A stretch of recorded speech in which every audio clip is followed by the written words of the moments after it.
What up, guys? JP back at you once again, bringing you guys another DVD slash Blu-ray slash 4K update. As usual, been a little while. I was going to try to do one of these at the end of the year, but I just kind of got busy, so at the end of January, we're getting to this. So this is the last couple months worth of pickups, including I just got in the mail today my January package from Vinegar Syndrome, so it'll include all that stuff as well. So without further ado, let's jump into the DVD slash Blu-ray slash 4K update. First here we have a handful of studio titles. I picked up these three from Amazon, like 3 for $33 or $43 or something. I forget what the price was, but pretty good deals. I think it was like 3 for $33 or something. But first up here we have Vacation, the original Chevy Chase 1983 Vacation, National Lampoon's Vacation. Absolutely love this movie. It has been actually way too long since I've seen this, so once it starts getting nice out and it's summertime, I'm definitely going to take a trip down memory lane and revisit Vacation. After that, we have Evil Dead Rise on 4K here. I would have picked this up regardless of whether I liked it or not, just for being a bit of a completionist when it comes to the franchises out there. So I would have grabbed this, but I actually really like this film. It made my top 10 of... was it last year that this came out? I don't even remember, but 2023, I think. So, yeah, about, not last year, the year before, I guess, at this point. But yeah, Evil Dead Rise, dude, I thought this movie was a lot of fun. Definitely reminiscent of, like, something like Demons, which I enjoyed the high-rise aspect of it. After that, we have It Chapter 2, another studio title I just didn't pick up ever. I have the first one on 4K. Absolutely love both of these movies. Last time I watched It Chapter 2, I liked it a little bit more than I had the first time. But that first part is like so good, man. I watched it a handful of times since it's come out, and I enjoy it every time, even though it's pretty long. After that, we have Silent Night, which is a very, very depressing Christmas horror film. It's very dark, super sad, but definitely really good, worth checking out. After that, had to grab Nightmare on Elm Street on 4K when that got released. Absolutely love Nightmare on Elm Street. One of my all-time favorite horror films for sure. One of my favorite franchises. And word on the street is that we will be getting a box set, or at least the sequels will be released on 4K in 2025, so that's pretty cool. After that, let's get into some titles that I picked up from good old TerrorVision. Not only did I pick these up from the website, but I actually stopped at their booth at a convention and picked up a handful of titles as well. So first up here we have Wood Chipper Massacre, shot on video film. One of the very first shot on video films I ever seen, based on my memory. But I haven't seen it in such a long time, so looking forward to revisiting that. Another really early shot on video film for me, that I had actually haven't seen in quite a while. At least I'm pretty sure this is shot on video. Killing Spree, Tim Ritter's Killing Spree. This was a pretty good one from my memory, but it hasn't been a while since I've seen it. So I got that one. After that we have Slashers, which I believe this guy is the dude who the guy who directed End of Line, which also TerrorVision released. I showed on a previous update. That's a really good movie, so curious about Slashers and how that one is. After that, we have President's Day. I don't think I've ever actually seen this movie, so looks like a cheesy sort of slasher film from 2010, so I'll check that out. After that, we have Door. This came from a recommendation from the guy at the Terror Vision booth. Said he really liked this movie, so picked it up based on his recommendation. So if I hate it, F that guy, right? No, I'm kidding. The dude was really cool. I talked to him for a long time about just like procuring rights and like the headaches involved with all of that and stuff, and it was a really interesting conversation. After that, we have Blood Car. Never seen this one, but you know, I like seeing the love of the 2000s films lately, especially like the direct-to-video ones that didn't get a lot of love at the time. Love seeing some releases, or what do you call it? Love releases with those films from that era. Sorry, I'm all tongue tied. After that, we have Lost in the 80s, the Joe Zazzo collection. I believe 4 films from a filmmaker named Joe Zazzo. So, yeah. We got It's Only a Movie, Maligno, Screenbook, and Screenbook 2, the next issue. So, yeah, a couple looks like shot on video stuff from the 80s. After that, we have Dante's Inferno. I actually did not get this one with the slip at the booth, but my homie Mason hooked it up with the slip. Mason, who we hung out with at Wasteland, he actually gave me his slip because he didn't care about it, and that's pretty dope. So shout out Mason. Dante's Inferno. This is an awesome movie. One of the cooler releases from TerrorVision there. It's from 1911. It is a silent film based on the Divine Comedy. Pretty cool movie. One of the cooler silent films I've ever seen. So I highly recommend that. Also, the slip is somewhere around here. I just haven't put it on the case yet. After that, we have America's Deadliest Home Videos, which I think is like sort of like a found footage film from the early 90s, which is pretty cool because you don't got a lot of those. But yeah, looks pretty fun. I've heard decent things about it, I want to say. Here's a film I saw a long time ago, and really looking forward to revisiting. That's Hell's Highway. Love me some road horror, and from what I remember, this was a pretty cool, low budget road horror type film. So pretty cool. Looking forward to revisiting that one. It's been a long time.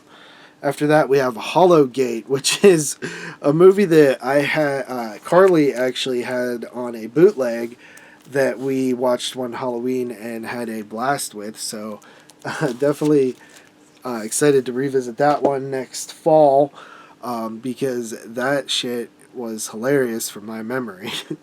After that, we have Frogman, which I actually picked this up at Walmart, which was pretty cool that they had a TerrorVision release there. This, I believe, is the second one. Malum was also released in Walmart. I'm sure that's great for their sales to be in such a big chain store. Even though DVD is kind of dying in those brick and mortar stores, it's still cool to see. After that, I did pick up some titles from MVD. They had a little sale going on Black Friday or something. Split Second. Actually, this was a Secret Satan gift, I believe, from, I think it was Neil who had me this year, so shout out Neil. But that is Split Second. After that, we have Jack Frost 2. Already owned the first Jack Frost from Vinegar Syndrome, so didn't see a need to buy it from MVD. But Jack Frost 2, I think I owned on a really crappy DVD set with like 2 other films. So, yeah, upgraded. I did not get a chance to rewatch this for this past holiday season. Speaking of which, I never actually finished my 12 Days of Christmas, did I? Damn. Failure once again. But Jack Frost 2, I remember it being atrocious, but I am curious to revisit it. These movies here, I have one from Vinegar Syndrome, but there's a bunch of these movies, and it is the Santo box set, the silver masked which includes 8 movie English language box set. So we have 8 movies here. You have Santo in the Wax Museum, Santo in the Treasure of Dracula, Santo versus the Riders of Terror, Santo in the Vengeance of the Mummy, Santo versus Frankenstein's Daughter, Santo and Blue Demon versus Dracula and Wolfman, Santo and Blue Demon versus Dr. Frankenstein, and Santo and Montequela Napoles in The Revenge of La Llorona. So yeah, these movies look ridiculous, but they have kind of a big cult following. So I've always been curious about them. Some Mexican stuff. Then we have Satan's Little Helper, which is a really fun movie, directed by Jeff Lieberman of, I believe, Squirm fame, and Just Before Dawn. Pretty fun filmmaker. This is another one of those 2000s titles that got some love from Synapse Films there.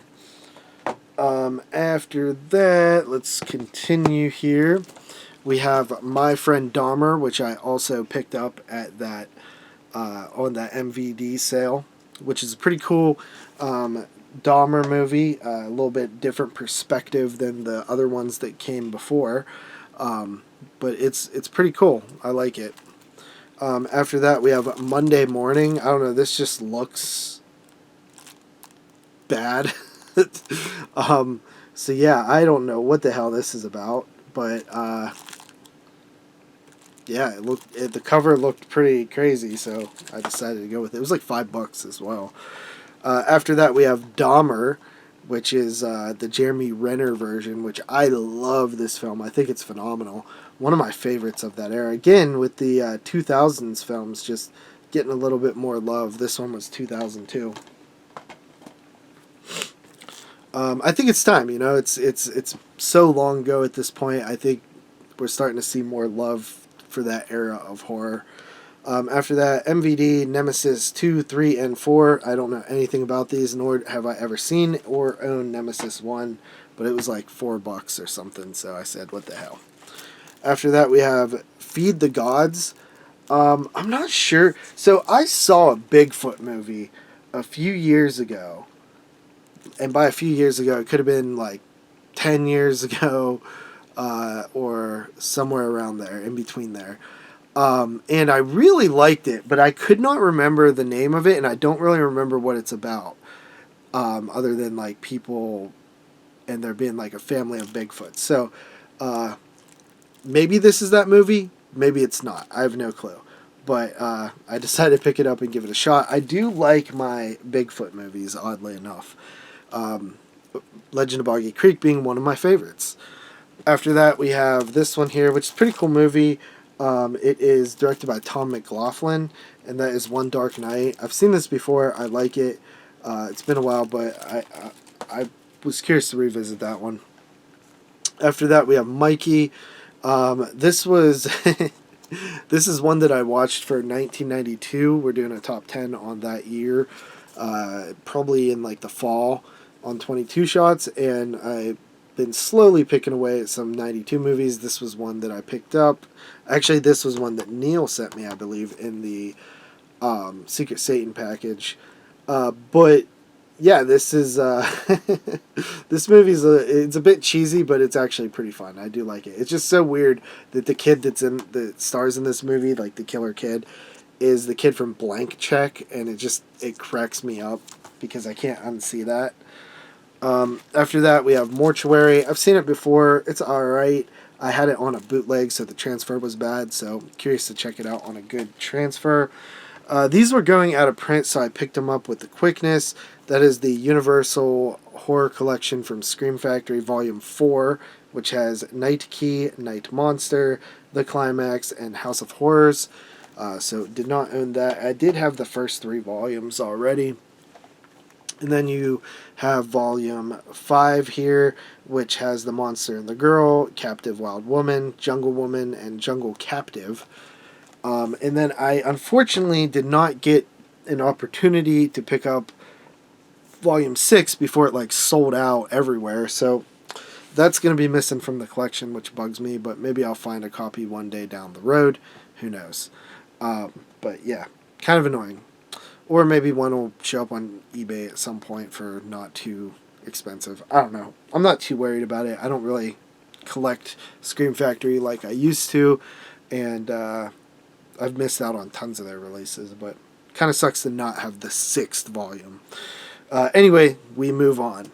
After that, we have Frankie and his pals from Intervision here. I picked this up for like $10 at the Severin table at Cinema Wasteland. So yeah, I picked this up. Looks ridiculous. I've heard some stuff about that movie. After that, we have The Burning Moon, another Intervision title. This is Olaf Ittenbach, I believe. Yeah, pretty fun. I think German filmmaker who does a lot of shot on video, but ultra like gory and weird stuff. I've seen this film before. It's pretty cool. Then we have some other Severin stuff. We have A Dog Called Vengeance. Pretty cool movie that one is. Actually, I've never seen this movie. I lied. Sorry, I was distracted by my phone. But yeah, I've heard this movie is a pretty cool movie. So yeah, they recommended it. So I picked it up.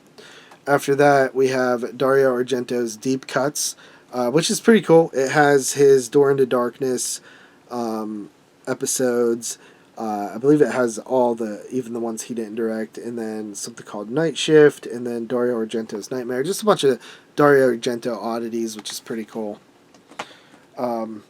Then we have Opera on 4K. I didn't crack this open because I literally just watched Opera at the drive-in, and I watched it on Blu-ray. So I was just like, I watched Opera twice that year already, so I didn't feel like watching it a third time. But I do love Opera. This is a really cool cover as well. Opera is one of my favorite Argento films, for sure. And then we have the last horror film with good old Joe Spinell on there. I've never seen this movie, actually, so curious to check it out. I know it had a little bit of hype behind it when it got released there, so that's pretty cool. Okay, let's move on to the mostly Vinegar Syndrome stuff is left, besides one thing. And yeah, this is all the like Vinegar Syndrome and partner label and sub-label stuff that I picked up, and then one Arrow title left. So the Arrow title is Hellraiser, the Quartet of Torment box set. I don't know. I think there was like a handful of these Hellraiser sets with different covers and stuff that came out. I don't really follow Arrow like I once used to, but I was just happy to get this version. This version's actually pretty cool. It has like a really cool like slipcover thing, and then there's a little book in it. And yeah, I love Hellraiser. I'm actually going to see the first Hellraiser on the, what is it, the 3rd or 4th or something next week, so that's pretty cool. I do love the original Hellraiser, one of my absolute favorites, and it is a bucket list film to see in the theater, so that's pretty cool. But yeah, Quartet of Torment has Hellraiser 1 through 4 on 4K. Pretty cool. I mean, I'm okay with upgrading the Scarlet Box set, because I do love the first 3 films. The 4th film, not so much. That was not included in the Scarlet Box. But there is a work print version of the Hellraiser 4, which is primarily what I was interested in, because that movie kind of has a notorious history of being like cut to shit. But my homie Horror Man also said that work print version isn't like the full work print version. It's like a trimmed down version, so even that's not like the full concept of the movie. I know it's like kind of unfinished and stuff, but I am curious to check it out. And then we go into some partner label stuff. So first up here we have, that cover is kind of, I'll show this cover. We have Fatal Delusion here from Saturn's Core, which is a pretty fun sub-label, probably my favorite sub-label on Vinegar Syndrome. Sorry, my mouth is getting a little bit dry. But after that, we have Abducted sorry, Abducted. And yeah, this one is Canadian International Pictures. Don't know much about it, but the cover looked really cool, so I decided to give it a shot.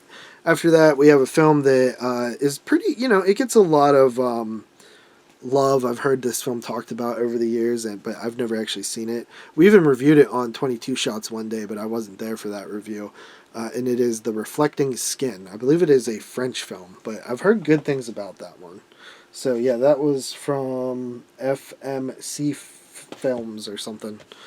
After that, we have a Magnet title. So Magnet slash Magnolia Pictures is on the label now, which it has a sub-label on Vinegar Syndrome now, which is pretty cool because they've actually put out a lot of cool movies. Again, with like the late 2000s, 2010 era of films. So again, kind of cool to see some of these things get released. Murder Party is a lot of fun. I really like this movie. Directed by Jeremy Saulnier. A lot of fun movie. Great Halloween film. Watch on Halloween. Then we have the Found Footage Phenomenon, which is a Shudder release. It's just a documentary on found footage films. I think I watched it on Shudder, but I really like watching documentaries, so decided to pick it up. After that, we have a Saturn's Core title in Gut Pile, which I really love this cover. Funny enough, I actually have owned this movie on DVD that I picked up on Amazon for like $5 years and years ago, like 10 years ago, and it's still sitting on my shelf. I never watched it, so I'm for sure watching this Blu-ray at some point. After that, we have a AGFA release. This is Santa Claus Conquers the Martians and Other Holiday Hallucinations. I did a review for this on the latest Sin Bin. Pretty cool movie. It's super cheesy and stupid, but it's fun. And really, the presentation of this is the selling point here. It has like all these short films, Christmas short films from all over, 40s, 50s, 60s, all over the place, which is pretty cool. And then it has some other bonus content. It's a fun release. After that, we have Carnage for Christmas and Satanic Panic, double feature here from Dark Star Pictures. I actually didn't mind Carnage for Christmas. It's ultra low budget, but I thought it was alright. Satanic Panic I have not seen yet, though. And then we have White Reindeer. This is another like Christmas one. This one's from Factor 25. It's from 2013. I just saw it on there and I was in the mood to buy some Christmas stuff, so I just picked it up. Then we have Blood-O-Rama Triple Frightmare 2, which has Love Goddess of Blood Island, Follow That Skirt, and The Undertaker and His Pals, which is a AGFA release. Pretty cool. I like the concept behind that like drive-in-esque looking thing. Then we have another Shudder release here. We have The Sacrifice Game. I mainly picked this one up because it's a Christmas horror film. I think I watched it on Shudder a few years ago and wasn't like overly impressed, but I do like collecting Christmas films. After that, we have Super Soul Brother, the films of Rene Martinez Jr., which include